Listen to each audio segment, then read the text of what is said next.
Joachim Son-Forger.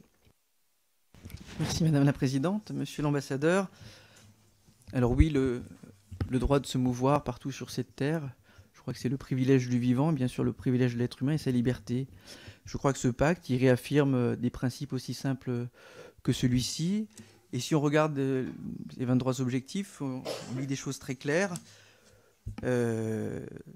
Renforcer l'action transnationale face au trafic de migrants, on l'a dit, favoriser des pratiques aussi pour que les migrants puissent aussi éventuellement envisager des choses alternatives, à savoir faire des choses chez eux de la meilleure façon qui soit.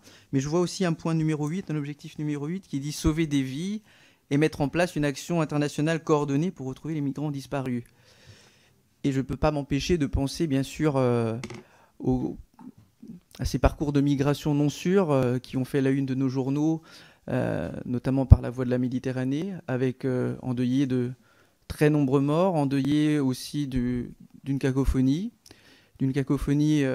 européenne où j'en suis le témoin et je l'avais relaté cet été quand nous avions travaillé sur la crise de l'Aquarius. Le président de la République, Emmanuel Macron, n'a eu de cesse d'essayer de trouver les mécanismes d'une solidarité européenne pour que, entre les États de bonne volonté, il puisse y avoir une prise en charge à la hauteur de l'humanité dont nous devons faire preuve pour faire face à la situation de l'urgence, c'est-à-dire que dans la situation de l'urgence, on ne peut laisser personne se noyer, on ne peut laisser personne mourir, et c'est indiscutable.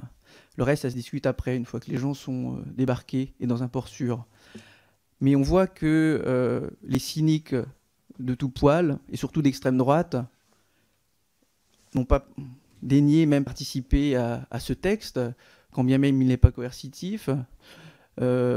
Certains n'ont même pas daigné s'y intéresser, comme le président américain.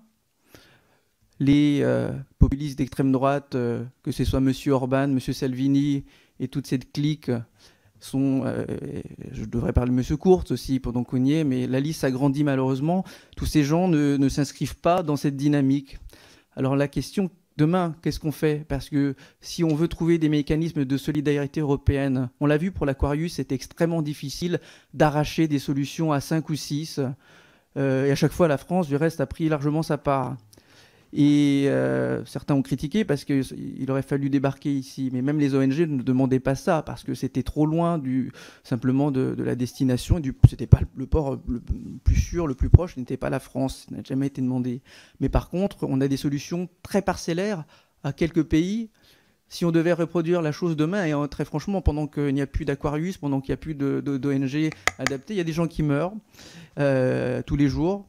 Donc qu'est-ce qu'on fait demain pour respecter cet objectif 8? Et je crois qu'il faudra de la coercition pour qu'on puisse permettre aux gens d'avoir des parcours sûrs et de ne pas mourir en mer. Alors, quelle solution offrir pour faire tenir cet objectif numéro 8? Merci. Merci beaucoup, monsieur le député, monsieur l'ambassadeur. Merci, monsieur le député. Oui, cet objectif 8 est un...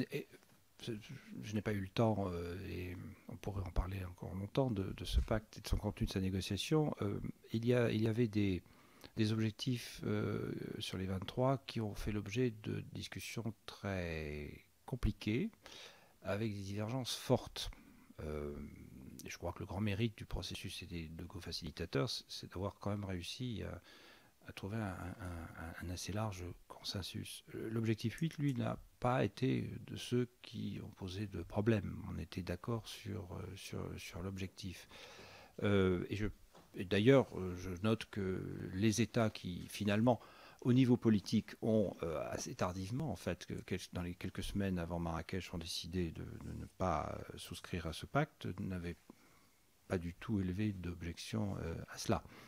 Donc je ne sais pas comment interpréter sur ce point que vous soulevez particulièrement l'attitude de tel ou tel État.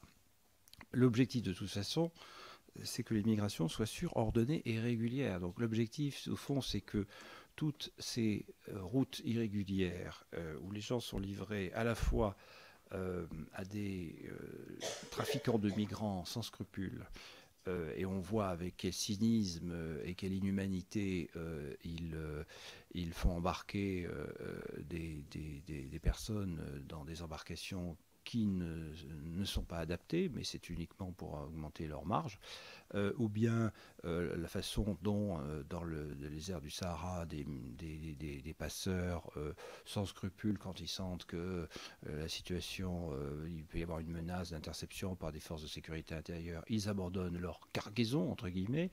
On se dit que là, je dirais que c'est quand même une des actions prioritaires à mener, et on se réjouit qu'il y ait un objectif qui y soit consacré. Après, sur l'organisation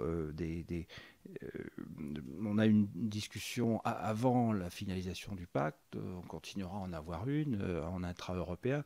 Vous avez rappelé quelles étaient les orientations françaises et donc la recherche de solutions pragmatiques. L'idée aussi, c'est que justement, dans le renforcement capacitaire, tous les États, et notamment ceux qui puissent exercer leur responsabilité en matière de contrôle de leurs frontières, mais de leurs frontières maritimes, de leurs zones maritimes, de leurs zones de recherche et de sauvetage, et avoir les capacités pour ce faire. On sait par exemple que sur la rive sud de la Méditerranée, ces capacités sont très inégales et qu'elles ont besoin d'être renforcées.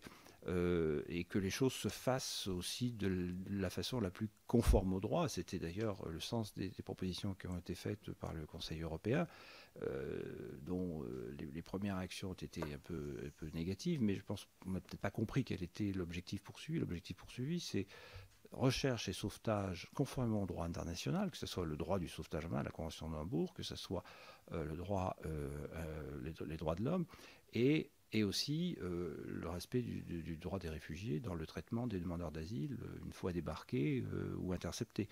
Donc ce débat, il va continuer et la recherche de solutions continuera à être un axe de la politique française. Merci beaucoup, Jean-Paul Lecoq.